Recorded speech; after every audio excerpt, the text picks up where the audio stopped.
your guide to Australian property.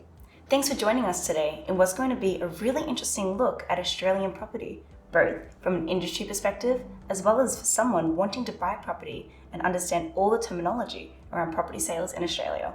How do we define property, you might ask? Property is anything that has a value and is capable of being owned by someone. Property in the industry also refers to people's rights concerning physical and non-physical things. There are two main types of property: personal property and real property. We'll discuss physical things like land and its attachments, otherwise known as real property. In this easy to understand video, we'll discuss real property, answering common questions that may arise. Importantly, in the property industry, there is a distinction between possession and ownership. Ownership is more permanent than possession and can be private, collective, or common, and involves having unlimited and uncontrolled rights over a property. When we talk about ownership or owning something, this is what is meant. Possession, by comparison, is physical control over a property with limited rights and impermanence, which is a state of lasting for only a limited period. In discussing property ownership, let's look at the types of property people can own. This can be understood as the types of title and the types of housing. The types of title can be Torrens Title, Leasehold Title, Strata Title, Old System Title, Community Title, Company Title. In understanding real property, we must first understand the types of title. A title is essentially a way of registering the ownership of a property. Let's start with Torrens Title. Torrens Title is the most common type of title.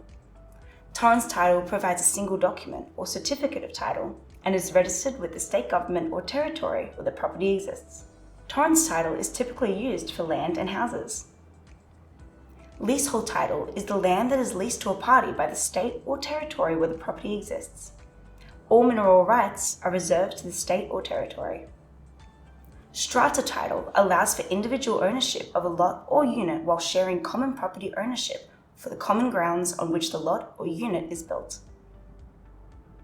Old System Title is a system of registration that uses a separate document for every land dealing. There can be complex chains of documents associated with Old System Title. Community Title relates to property where two or more lots share common property, such as a driveway, for instance. It usually applies or is referred to in large estates or retail outlet situations. Company Title refers to when companies own the property. Now let's look at the different title situations in more detail. Starting with Torrens Title. The Torrens system of title, more commonly known as Torrens Title, is now the most widespread type of title in Australia that revolutionized property registration. It was first introduced in 1858 in South Australia. It has since been adopted by many nations and jurisdictions across the globe. In Australia, it is the primary register for land and is governed by the Real Property Act of 1900. Torrens Title was introduced and created by Robert Richard Torrens for the South Australian Land Title Registry when he was appointed as the registrar. Torrens based his system on the methods used to ensure shipping, using a single register for each land holding and updating it with each new transaction. This is opposed to the other Old System Title method that involved a sea of paperwork recording each transaction on the property. The conclusively of the Torrens Title system enables something known as title by registration. Once registered on the Torrens Title Register, you become the owner of the property to the exclusion of all others, making registration vital. Components of the Torrens Title system come in a set of three parts: the old form bound register, the new form loose leaf register, and the integrated titling system. From 1863 until 1961, the old form bound register collected Torrens titles. It was in a large paper format, filed in volume or folio order with 250 folios to each volume with color-coded sections. From 1961 onwards, the new form loose leaf register was utilized. It involved, as its name suggests, loose leaf files only accessed by photocopy. The third and most modern register for Torrens Title is now the integrated titling system. As the world's first computerized Torrens Title system, it includes minimal diagrams and shows details of previous dealings under the automated system and origin of title from a historical search function. In addition, a certificate of title, also known as CT or title deed, is something vital to the Torrens Title system. It is a copy of the related folio of the Torrens Title Register. It lists the owners of the property and any registered interests, such as mortgages, covenants, and easements. There are many advantages of the Torrens Title system, including no long series of deeds and documents, just a CT or certificate of title. Title by registration system enables all land to be registered. The Torrens Title Registry is open to the public and is searchable. You are the sole owner of your property under Torrens Title. You are free to make changes to your property with local council approval if required. There are no restrictions on pets, barbecues, and parking, as in a Strata Title property. There are no additional levies, as in a Strata or community title property. The Torrens Title system creates clarity in who owns the property and not able to be annulled or forfeited. There is no communal or shared property or bylaws, and you have a separate water meter on your property. Let's discuss leasehold title. A leasehold title is a form of registering land or property where land is leased to a party or entity by the state or territory. All mineral rights of the property are reserved to the state or territory. In New South Wales, leasehold title land is typically leased for a period of 99 years, after which the government asks for the property back. The government can decide to change the way in which the land is used, and under the leasehold system, when the term is expired, they can take the land back or renew the lease for either a similar or different length of time. In residential areas especially, it is more likely to see the New South Wales government extend or renew leasehold terms. What about Strata Title? Strata Title is a type of Torrens Title.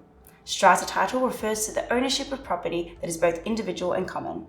Globally, it was first introduced in 1961 in New South Wales to better manage the legal ownership of apartment blocks. Previously, company title was the only adequate method of registering strata units. Notably, strata title schemes are composed of individual lots and common property. Lots include apartments and garages, as shown on the title as being owned by a lot owner. Common property is defined as everything else on the parcel of land that is not comprised in a lot, such as roofs and gardens. Strata management or body corporate management is a way of managing the day-to-day operations of a strata block of units. Strata managers take on the task of general accounting, budgeting, organizing meetings, invoicing levies, and contract management, as well as other duties and key roles. Let's look at old system title now. Prior to the Torrens Title system, which was implemented in 1863, the old system title was in use. This system required the creation of a new document or deed every time ownership of the land changed, or an alteration to the title was required, leading to substantial amounts of documents in relation to a single piece of land. This outdated system was amended due to the high probability of documents and deeds being lost, damaged, or destroyed when handling large amounts of physical documents. The old systems title was introduced in 1802 to generate confidence during transactions of land when establishing the lawful owner of a property. Unlike the Torrens system, which has the state guaranteeing ownership, the old system title establishes ownership through the strength of the title. If the quality of a title triumphs another, therefore its strength showcases one's right to the land. This quality and strength is signified through a chain of evidence which solely relies on the seller's ability to gather and examine all the deed and titles relating to the land. However, since a separated deed is created when the land is either sold, leased, subdivided, or mortgaged, collecting every deed was an impossible task. In addition, registering the formation of a deed when subdividing was not compulsory until 1961, presenting additional adversities on top of the already difficult task in locating all the deeds.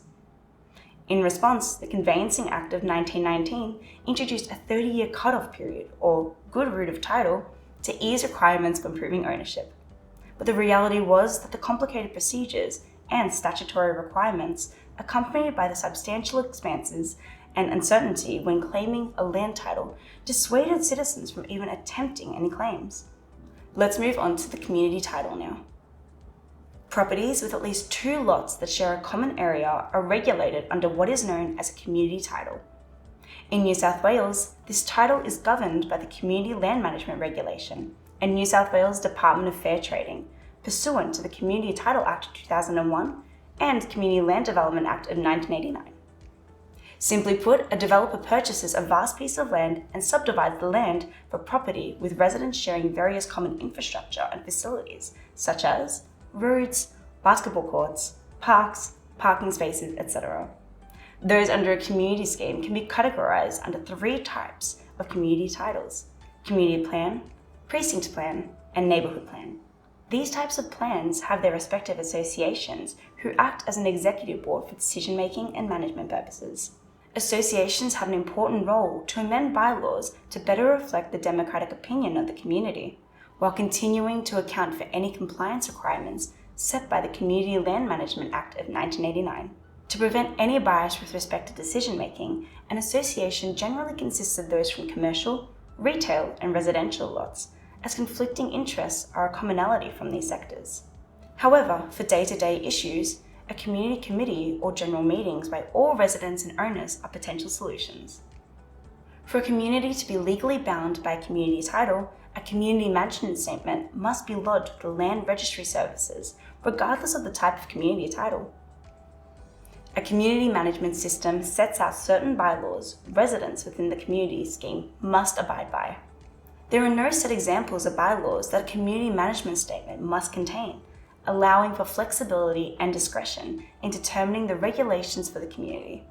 However, the most common bylaws set by the Executive Board include animals and pets, noise restrictions, hanging of laundry, garbage collection times, restrictions on access to and usage of facilities, parking of visitors and disabled persons, association meeting requirements, controlling various committee powers, insurance, and traffic and parking laws.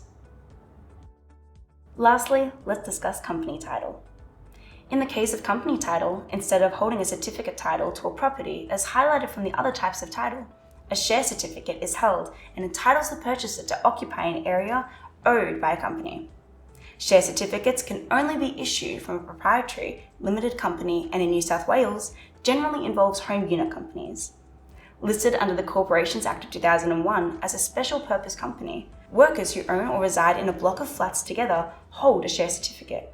These certificates entitle exclusive rights to owners, normally outlined in the company's constitution or formally known as memoranda or articles of association.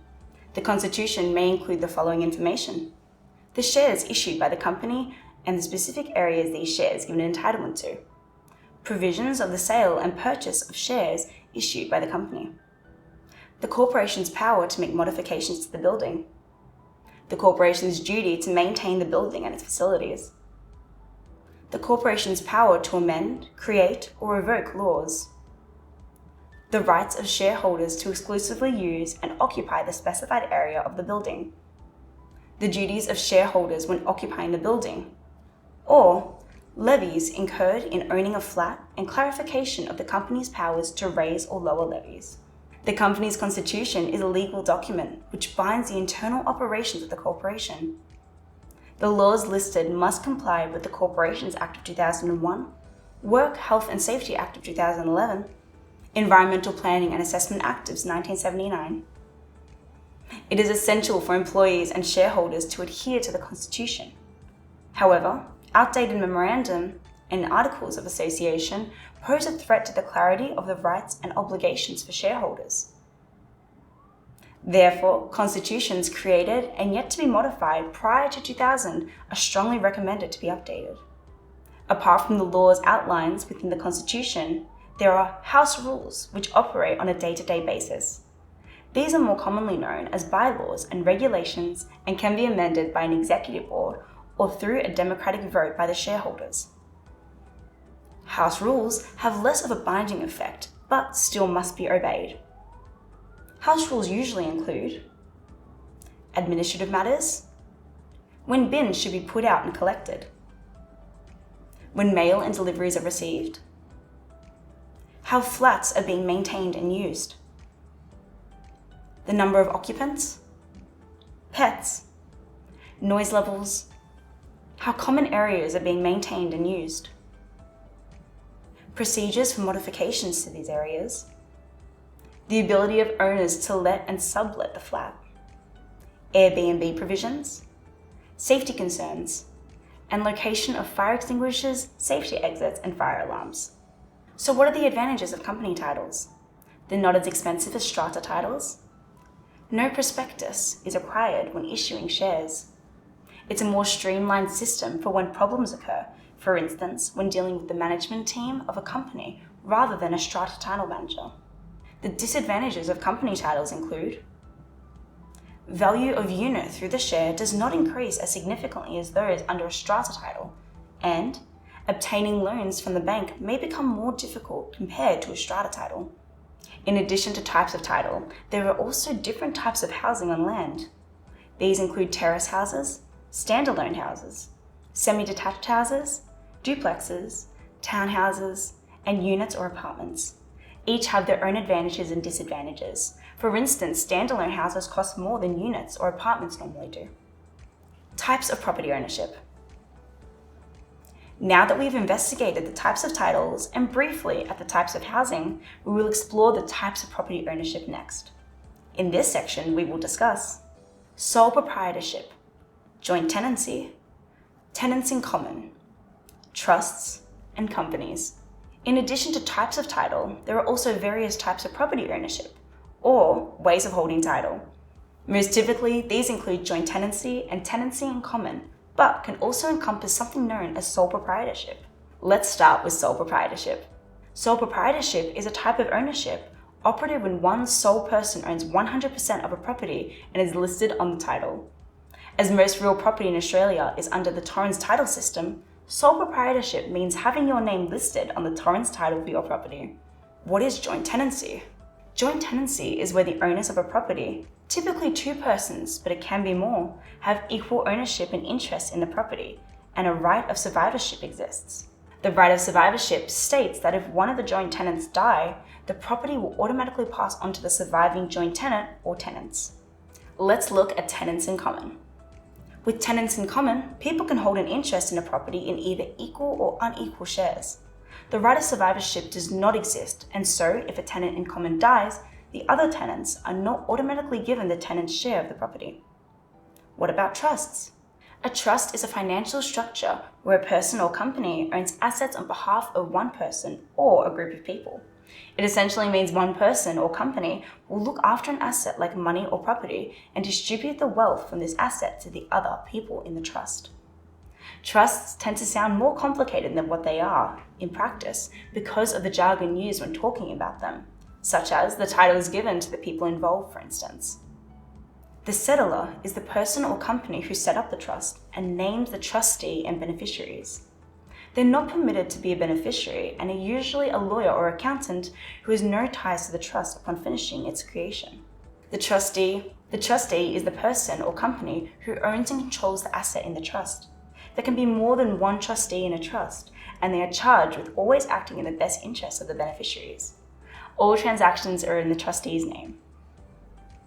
The beneficiary or beneficiaries are the people or companies for whom the trust is set up for. Assets are owned for them, and they receive the income from them, provided there is some.